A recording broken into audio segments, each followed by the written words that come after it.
Assalamualaikum warahmatullahi wabarakatuh. Now I will explain the material about various translations. Dynamic translation.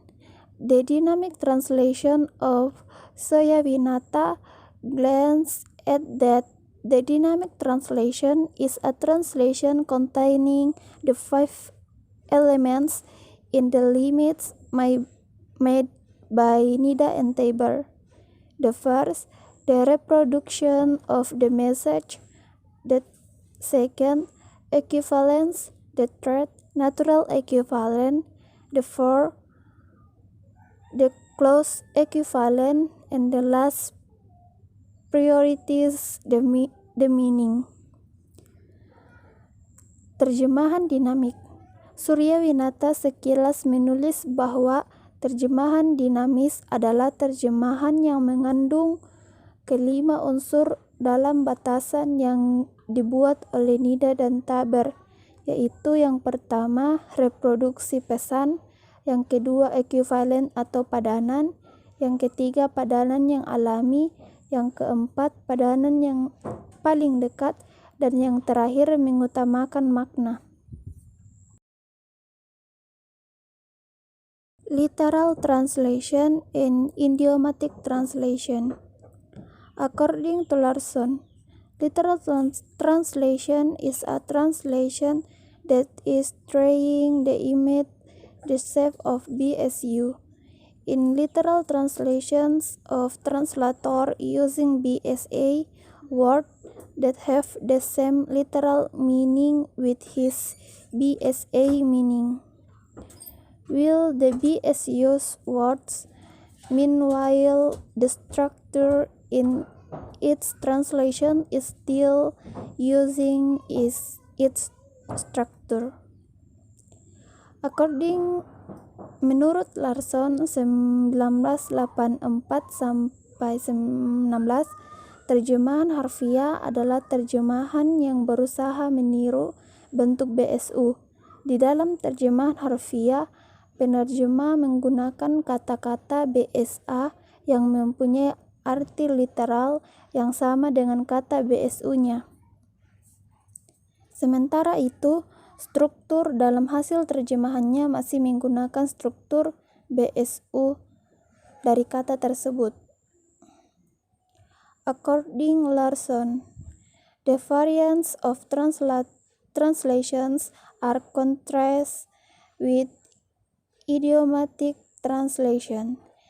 This type of translation uses from, in this case, that words and structure of the sentence, the BSA is flexible.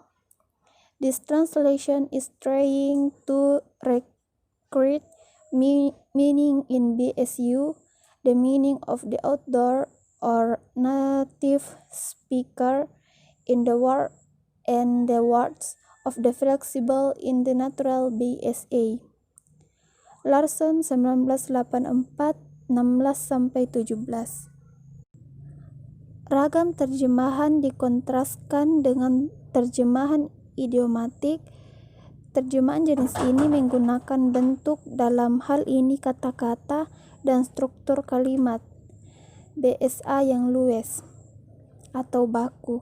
Terjemahan ini berusaha menciptakan kembali makna yang terdapat dalam kalimat BSU, yakni makna yang ingin disampaikan seorang penulis atau penutur aslinya di dalam kata dan tata kalimat yang luwes yang terdapat di dalam BSA. Semantic and communicative. The concept of semantic and communicative translation is submitted by Peter Newmark, and he admits it is as the most important donation on theory of translation. Konsep terjemahan semantik dan komunikatif diajukan oleh Peter Newmark 1981 sampai 1988. dan ia mengakuinya sebagai sumbangan terpentingnya pada teori penerjemahan, yaitu Newmark 1991. Dalam rangka memperkenalkan kedua konsep terjemahan ini, ia meletakkannya dalam suatu gambar yang memuat beberapa jenis. In order to introduce the concept of this translation, he put it a picture that contains some types accordance with the description of the image.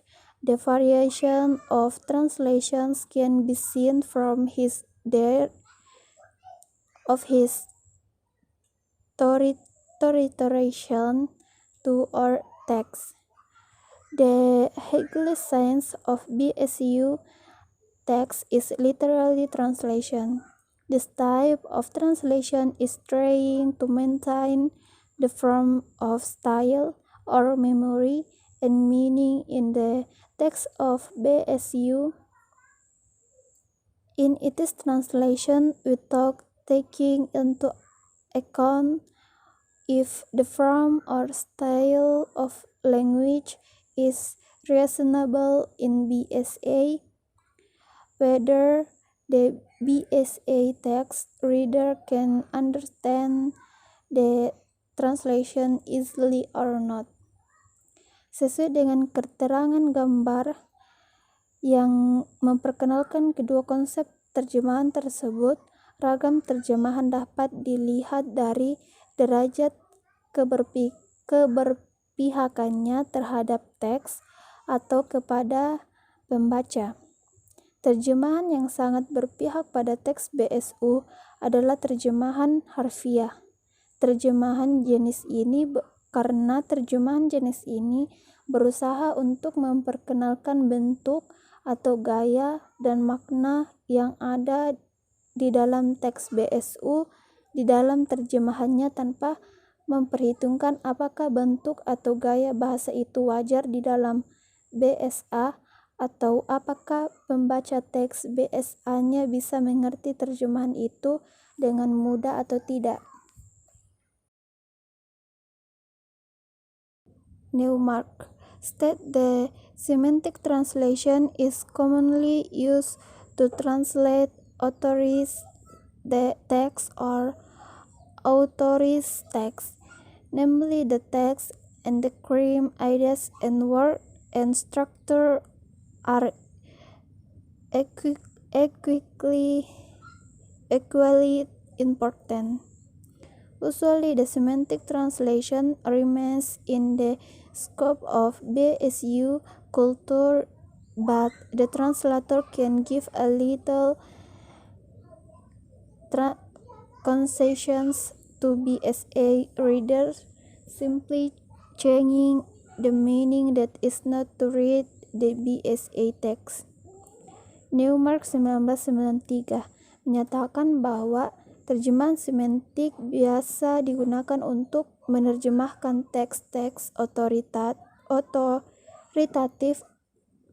atau teks ekspresif, yakni teks-teks yang isi dan gayanya berupa gagasan dan kata-kata serta strukturnya sama-sama penting. Biasanya terjemahan semantik tetap dalam lingkup budaya BSU, tetapi penerjemahan bisa memberi sedikit konsesi bagi pembaca BSA dengan sekedar mengubah makna yang bersifat tidak begitu penting kalau itu memang bisa membantu pembaca untuk membaca teks BSA tersebut. The characteristic of semantic translation: the first, shading on the author; the second, prioritizing the process of thinking of the BSA writer; the third, attach the author of BSU as an individual; the fourth, as much as possible maintain the length of the sentence close position and the position of the text of BCU text, and the last, loyal to the original author of BSU more literally. Ciri-ciri terjemahan semantik yaitu yang pertama, berpihak pada penulis asli, yang kedua, mengutamakan proses berpikir penulis BSU, yang ketiga, mementingkan penulis BSU sebagai individu, yang keempat, sedapat mungkin mempertahankan panjang kalimat, posisi klausa, atau posisi kata teks BSU, dan yang terakhir, setia pada penulis asli BSU atau lebih harfiah. The characteristic of communicate translation. The first, shading on the BSA readers, prioritizing the purpose of the BSU writer, attacking the BSA reading to understanding the myth of BSU culture. The four, BSU can be easily sacrificed.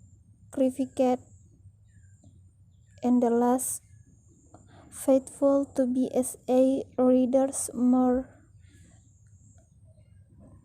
Ciri-ciri terjemahan komunikatif yang pertama yaitu berpihak pada pembaca BSA, yang kedua mengutamakan maksud penulis BSU, yang ketiga pembaca BSA mementingkan pembaca BSA agar bisa memahami pikiran kandungan budaya BSU, yang keempat bisa dengan mudah dikorbankan, yang kelima setia pada pembaca BSA atau lebih luas. I think that's all. Thank you very much for watching. Wassalamualaikum warahmatullahi wabarakatuh.